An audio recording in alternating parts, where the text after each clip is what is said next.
Fanfic Corner, presented by Jennifer. Mella's Tears, Chapter 16.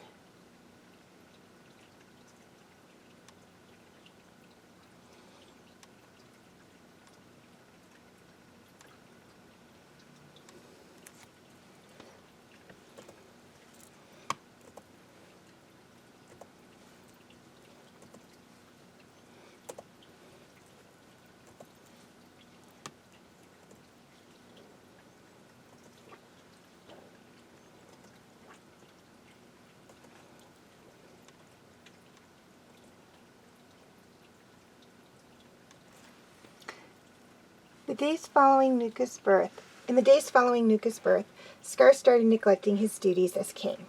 He spent all his time with Zira and Nuka, leaving the hyenas to ravage the Pride Lands. They overhunted, sometimes killing simply for sport. The herds were hysterical, and some were even leaving the Pride Lands. Scar did nothing to control the hyenas. All he ever did was eat the food we provided for him. Sarabi prepared the lionesses for the worst. We spent all our extra time training. Even though me, Kula, and Tama were still considered cubs, we trained like everyone else. Sarafina had noticed my closeness with Malka and warned me to stay away from him.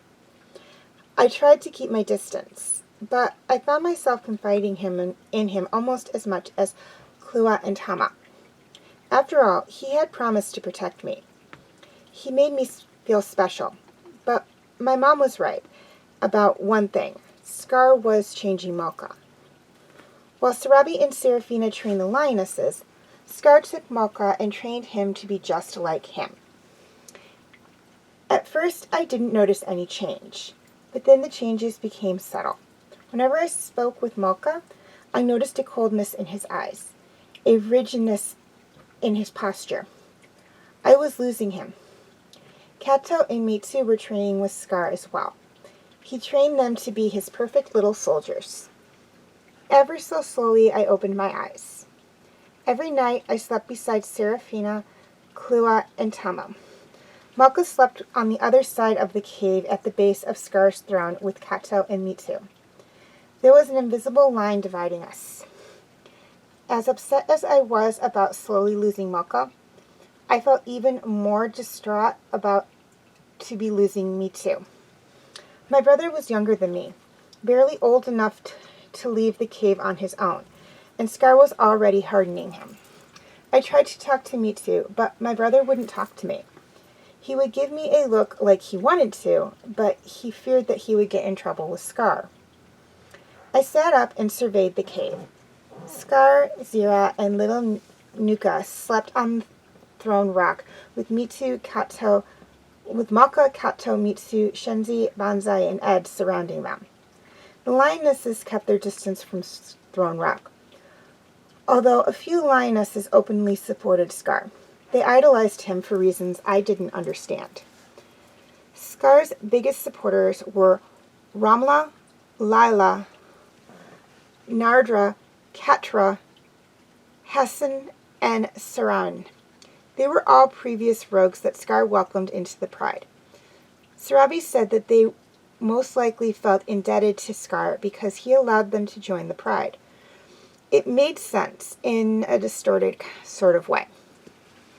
The part I didn't understand was Sarana. She was about a year older than me, young and beautiful, but very soft-spoken. Her older sister, Ramla, seemed to be the main reason she was here. Saran always avoided confrontations, especially with Ramla or Scar. She seemed downright terrified of Scar. My conclusion was that either Ramla, Scar, or both of them were threatening her to stay. It seemed the only logical reason. I stood up and stretched, parting my jaws in a wide yawn. Most of the Pride was still asleep, so I crept out of the cave in silence. The sun rose behind the horizon, bringing the light down upon the horizon. I breathed in the fresh air and closed my eyes. For a moment, I could pretend that everything was perfect. Muffasa and Simba were still alive. Jaha wasn't in exile, and Scar wasn't in power. The fantasy didn't last long because someone touched my shoulder, making me snap out of it. "Sorry, Nala," Tama giggled. "I didn't mean to scare you." "It's all right, Tama," I sighed, looking out at the Pride Lands. "Do you ever worry about the future?" "Honestly, I try not to think about it," Tama murmured. She lowered her head and her lock of hair fell across her red eyes. "Malka doesn't even talk to me anymore. I feel like I'm losing my brother." I nodded sadly, knowing exactly how she felt. "That's how I feel about me too. I'm so sad for him. Scar's reign is all he'll ever know. He doesn't even remember our father." At this, Tama's hair stood up. "Isha won't even tell me and Malka who our father is. At one point I thought it might be Scar, but then why wouldn't he claim us? I think our father must have been a rogue." For a while, neither of us said anything. We just sat at the edge of Pride Rock and watched the sunrise. The sun's rays reflected in my blue eyes, making them glow. Tama glanced at me, then spoke again. "I overheard Isha talking with Sarabi and Sarafina. They're going to take us on our first hunt soon. You, me, and Kula," Tama announced as she watched for my reaction. "We're not even a year old yet," I gasped. Tama sighed. "I know, but they're worried. The herds are leaving, and Scar won't do anything about it. There's talk of leaving the Pride." My eyes became wide in fear and surprise. "Leave the Pride Lands? But this is the only home any of us have ever known." "I know," Tama retorted, "but there's nothing left for us here, Nala. The Pride Lands are dying, and everyone knows it. The Great Kings are upset." At Tama's revelation, I became disturbingly quiet. We were too young to have to deal with these problems. Our first year hadn't even passed, and we were acting like adults. The world was growing colder and harsher. We had to prepare for the worst. I understood that, but I couldn't help not wanting to leave. "It's only talk, Nala," Tama whispered. "Everyone knows that Scar won't allow us to leave. We're equal to prisoners to him." She raised her red eyes to me. "Did you hear that Zira's having problems conceiving? Scar wants another cub, but Zira seems to be barren." "Really?" My eyes became wide. A barren queen had no purpose, and everyone knew it. That must be what's